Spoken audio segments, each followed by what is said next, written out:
33명의 인명피해를 낸 군산주점 방화 사건의 피의자가 손님이 몰릴 때까지 기다린 뒤 불을 지르고 출입문마저 걸어 잠근 것으로 드러났습니다. 전라북도가 GM과 정부에 문을 닫은 GM 군산 공장의 활용 방안에 대해 조속한 결정을 촉구하고 나섰습니다. 2주기 대학 구조 개혁 평가 결과가 발표되면서 대학 간 희비가 엇갈리고 있습니다. 지난해 세계 잼버리 유치에 성공한 전라북도가 또 하나의 국제 행사인 아시아태평양 마스터스 대회 유치에 나섰습니다. 여러분 안녕하십니까? JTV 8시 뉴스입니다. 33명의 사상자를 낸 군산 주점 방화 사건의 피의자 이모 씨가 기름을 준비해놓고 손님이 몰릴 때까지 기다렸다고 털어놓았습니다. 불을 낸 뒤엔 문까지 걸어 잠궜습니다. 오정현 기자의 보도입니다. 무언가를 들고 차분히 걷는 한 남성. 손에 든 건 20리터들이 기름통입니다. 방화 피의자 55살 이모 씨가 군산항의 한 배에서 휘발유를 훔친 건 지난 17일 오후 6시가 조금 지났을 무렵. 불을 지른 건 밤 10시가 다 돼서였습니다. 이 시간 동안 이 씨는 주점에 사람들이 차길 기다렸던 것으로 드러났는데 불을 지르고선 대걸레 자루를 빗장 삼아 문까지 걸어 잠갔습니다. 사람이 언제 가장 많이 올 때다라는 것을 미리 알았기 때문에 가장 많을 때 지르려고 그렇게 했다는 거예요. 안에서 못 열고 나오기 위해서 봉고리 자루를 그 양쪽으로 손 잡는 거 있죠. 한쪽으로 묶었다가 불을 지른 다음에 다른 한쪽도 걸어서 묶었다라고 얘기하고 있어요. 경찰에 붙잡혔을 당시 이 씨는 계획된 범죄였냐는 물음에 그렇다고 시인하기도 했습니다. 기름은 미리 준비하신 거예요? 네. 기름 미리 준비하셨어요? 네. 그럼 계획하신 건가요? 네. 범행 동기에 대해선 외상값 10만 원을 20만 원으로 부풀려 화가 났다는 처음의 진술을 일관되게 이어가고 있습니다. 몸에 불이 붙은 채 달아났던 이 씨는 온몸에 2도 화상을 입고 경기도 한 병원에서 치료를 받고 있습니다. 경찰은 이 씨가 치료를 마치는 대로 방화치사 혐의로 구속영장을 신청할 예정입니다. JTB 뉴스 오장현입니다. 문을 닫은 GM 군산 공장의 활용 방안이 여전히 안개 속입니다. 전라북도는 GM과 정부의 조속한 결정을 촉구하고 있습니다. 권대성 기자가 보도합니다. 정부는 지난달 10일 GM 군산 공장 활용 방안을 신속하게 협의하겠다고 밝혔습니다. 군산 지역에 정부가 전부처가 힘을 합쳐서 특단의 대책을 세워서 빠른 시간 내에 지역 경제가 되살아나고 안정화될 수 있도록. GM이 군산 공장을 직접 활용할 가능성은 거의 없습니다. GM은 군산 공장 설비를 활용할 주체가 나온다면 정부와 협력하겠다는 입장이라는 게 정부의 설명입니다. 이 때문에 전라북도와 정부는 매각과 위탁 생산 등 군산 공장을 활용할 업체를 찾는 데 주력하고 있습니다. 실제로 국내 기업 두세 곳이 활용 의사를 타진해 온 것으로 알려졌습니다. 문제는 GM이 문은 닫았어도 군산 공장의 몸값을 최대한 높이려 하면서 쉽게 결론을 내지 않을 거라는 점입니다.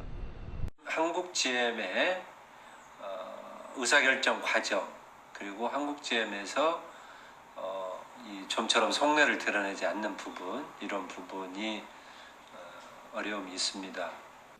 전라북도는 이 때문에 한국 GM의 지분을 소유한 정부 역할에 기대를 걸면서 정부의 적극적인 노력을 촉구하고 있습니다. JTB 뉴스 권대성입니다. 2주기 대학 구조 개혁 평가 결과가 발표되면서 대학 간 희비가 엇갈리고 있습니다. 하위 40%에 포함된 대학들은 당혹감과 함께 대책 마련에 분주한 모습입니다. 반면 자율개선대학으로 선정된 대학들은 대규모 일반 재정 지원을 받을 수 있게 돼 대학 발전에 대한 기대감이 커지고 있습니다. 조창현 기자입니다. 이 사립대학은 대학 기본 역량 진단에서 하위 40% 대학에 포함됐습니다.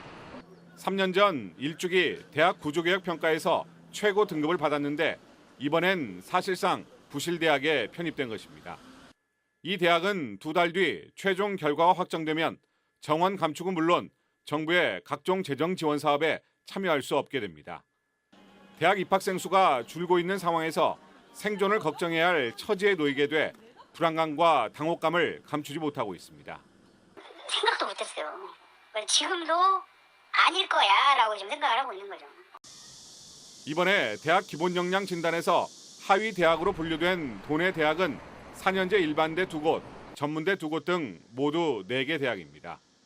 예술, 종교, 교육대학은 이번 진단 대상에서 제외됐습니다.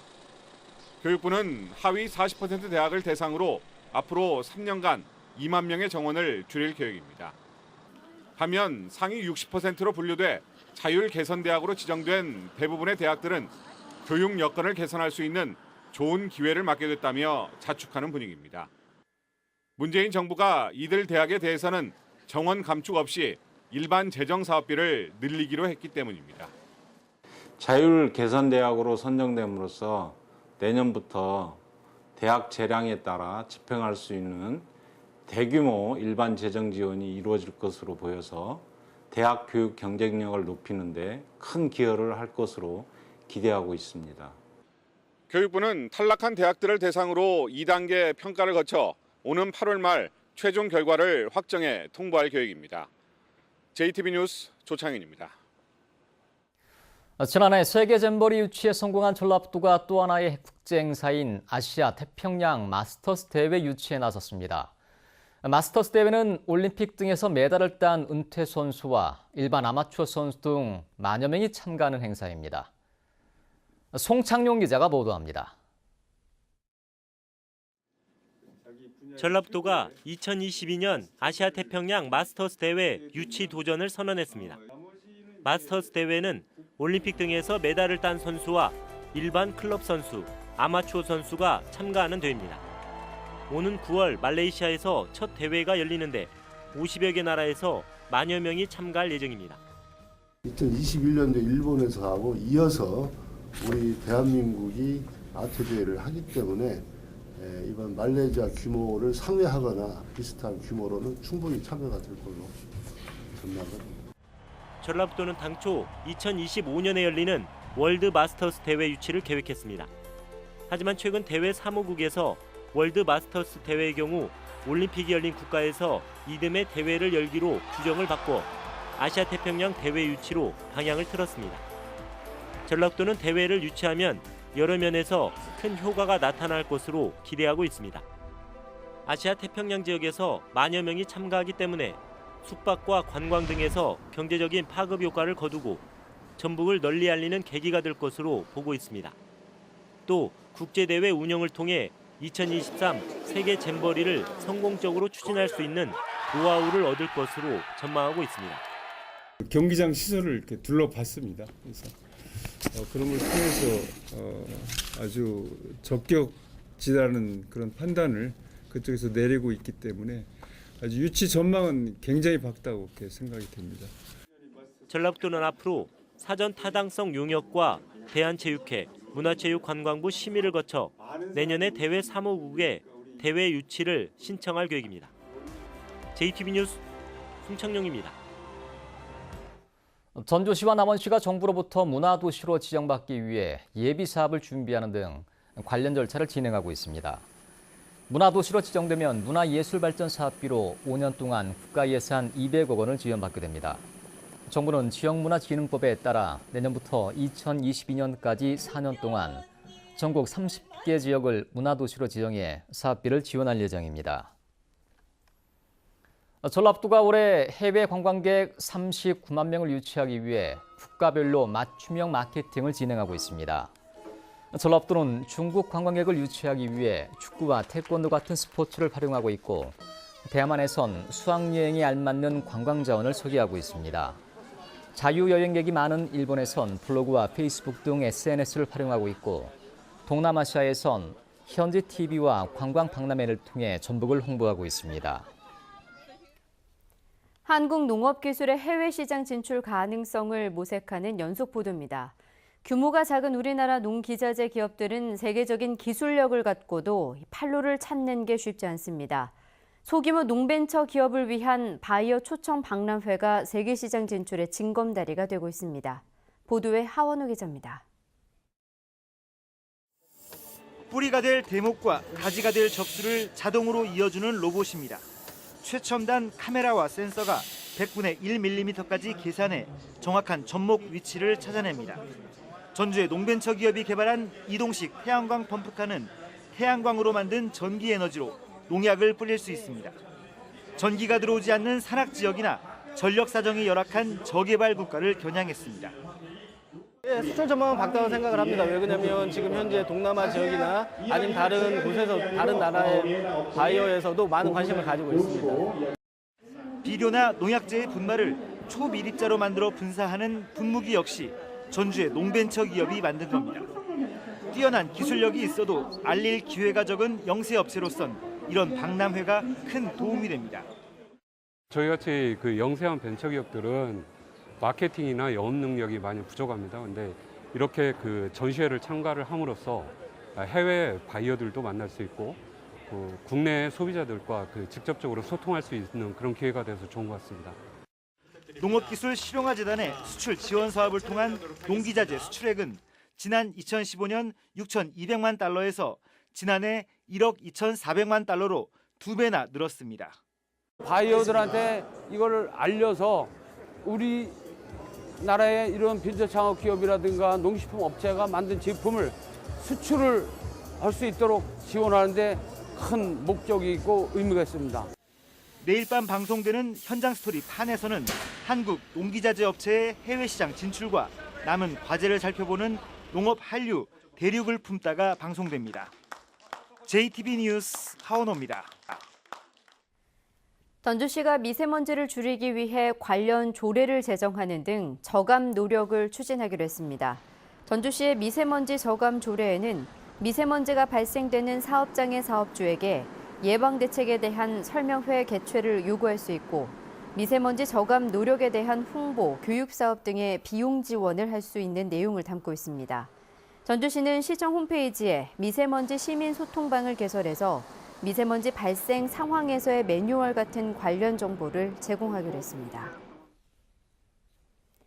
전북에서 맞벌이 가구와 1인 가구가 계속 늘고 있습니다. 통계청에 따르면 지난해 전북의 경우 배우자가 있는 가구 45만 1천 가구 가운데 50.2%인 22만 6천 가구가 맞벌이 가구였습니다.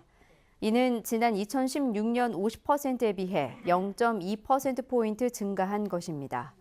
1인 가구 비중 또한 2016년 30.7%에서 지난해 31.4%로 0.7%포인트 증가했습니다. 전주지법 제2형사부는 성매매를 미끼로 만난 남성의 돈을 훔쳐 달아난 혐의로 기소된 30살 A씨에게 징역 2년 6개월에 집행유예 4년을 선고했습니다. A씨는 지난 3월 전주의 한 모텔에서 채팅앱을 통해 만난 성매수남 59살 B씨에게 수면제를 탄 음료수를 먹인 뒤 B씨가 잠들자 현금 100만 원을 훔쳐 달아난 혐의로 기소됐습니다. 전주 완산경찰서는 지인의 차량에서 현금을 훔친 혐의로 전주에 사는 34살 김모 씨를 불구속 입건했습니다. 김 씨는 지난 15일 전주시 효자동에 있는 한 빌라 주차장에 있던 문이 잠기지 않은 지인의 차량에 몰래 들어가 현금 750만 원을 훔친 혐의를 받고 있습니다. 경찰 조사에서 김 씨는 전세금을 마련하기 위해 범행했다고 진술했습니다. 날씨입니다. 내일은 불볕더위가 찾아오겠습니다. 아침 기온은 12도에서 18도, 낮 기온은 29도에서 31도로 오늘보다 3, 4도가량 높겠습니다. 자외선 지수는 매우 높겠고 오존 농도도 나쁨 수준으로 예보돼 건강관리에 주의가 필요합니다. 미세먼지 농도는 보통 수준을 보이겠습니다. 다음 주 월요일까지 불볕더위가 이어지다가 화요일부터는 장마가 시작되겠습니다.